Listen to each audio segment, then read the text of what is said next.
Hello, I'm back again with a business studies lessons as promised, and the first chapter is understanding business activity.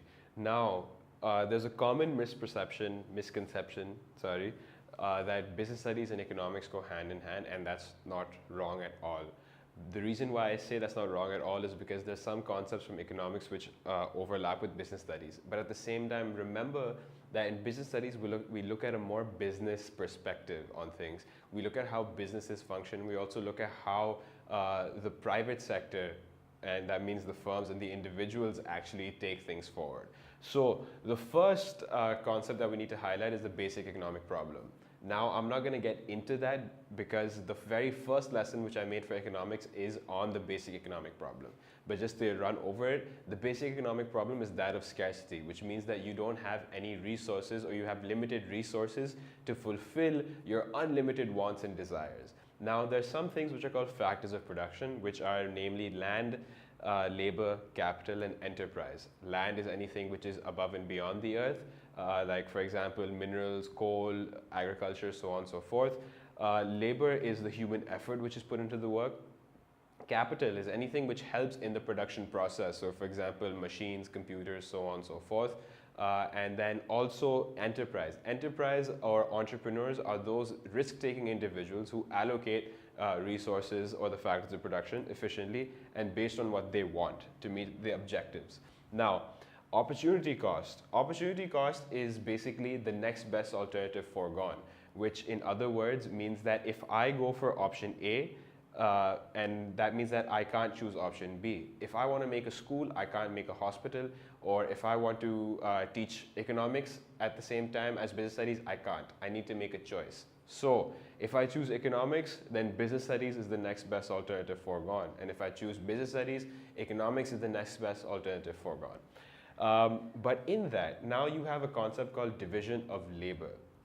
Division of labor essentially is specialization. And what that means is that when you have a company, when you have a production process going on, the company might choose to segment or might choose to make groups of individuals who will do a certain tasks. So if I have, say, if I'm making an iPhone, I'll have one group of people making the case of the iPhone, I'll have one group of people working on the software, I'll have one group of people installing the cameras, one group of people installing the buttons, one group of people installing the screen. Those groups of people are, that means that I've divided my labor as such to be more efficient, to be more optimum, to be fast as possible. Now, there's some good and there's some bad in that. The good of that is that you create specialists. You create people who are great at their job, and those people don't have to get up and do something else. They don't have to think. They can just literally pick something up, put it there, send it forward. Pick it up, put it on, send it forward, and so on and so forth.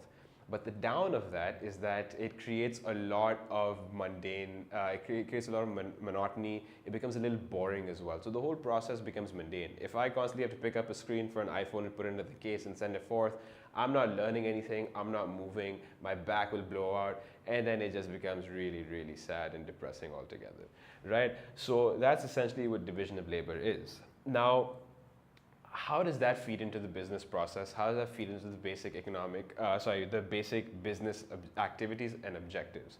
Now, businesses will see how they can make money, how they can actually serve the people, how they could survive in an economy, and how they could overall just add value to anything that they do. Now, what does that mean? Businesses might enter, and like for example, myself and Faizan, we've started this venture of the tuition guys. Our objective is over here to add value, right? We want you all, we want you guys to basically understand that we can provide value for you. We can give you more, and we can do things which other people can't do for you in terms of your knowledge, in terms of your academics when it comes to economics, sociology, or business studies. We want to help you out in the best way possible. Now, before I get into explaining value add further, let's talk about profit. One objective businesses might have is making a profit. Now, that means that they will try to cut their costs as far as possible so that they can sell something for a price which is fair or as high as possible to make sure that the price at which they're charging is higher than the cost of making that one unit. So for example, Kokomo, Colson or whoever makes Kokomo might say that their objective is to make a profit. How do they do that? By making sure that if they're charging 10 rupees a packet, their cost of making that packet is actually 1 rupee. So they make an overall profit of 9 rupees. Right? Now, value add, I'll come back here. Value add could also be in terms of a construction business. Let's say that someone bought a house and the house was all right, but they added some more fixtures, they added some more fittings, they made the wood look better and so on. And if they bought the price for 100,000 rupees, they could sell the house for now 200,000 rupees because they added the value of the house. They gave it that factor which wasn't there before. Another business objective would be expansion. The tuition guys. Faizan and I want to expand in a year or so. That could also be our objective. We could maybe have more teachers on board, or we could maybe get out of our room right now and open up a school or a tuition center altogether, or maybe start pushing content further out digitally. Survival. Now, in terms of recession, when people are hand to mouth and when people actually don't have much money to spend, businesses might realize that and they'll cut their prices down so that they can survive as well, so that they can make sure that they are able to meet their ends and that they can feed their families as well. Also, businesses might just want to serve the community. Now, why would a business want to serve the community? Let's take a company which is actually working on solar panels, right? Using solar energy to produce electricity. That in a way does serve the community. And how could they go further? By reducing the price of that one unit so that people actually benefit across the board. The last point of the first chapter is the stakeholder aims. Now, stakeholders are those individuals who are related to any business activity. Those are those people who actually matter to the business and who actually do have an impact on the decisions that a business might make.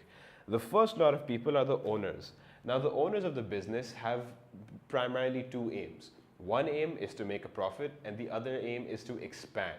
Right? They want to make sure that they don't just make a profit for 1 year or 2 years. They want to make sure that their name, if it's in Karachi, can also go to Lahore, can also go to Islamabad, can also go to, say, Mumbai, or can go to Beijing, and so on and so forth.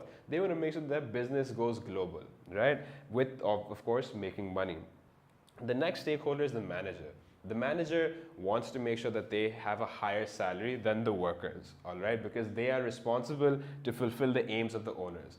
They also seek job security, and they're primarily just there to make sure that the owner's aims and objectives are met.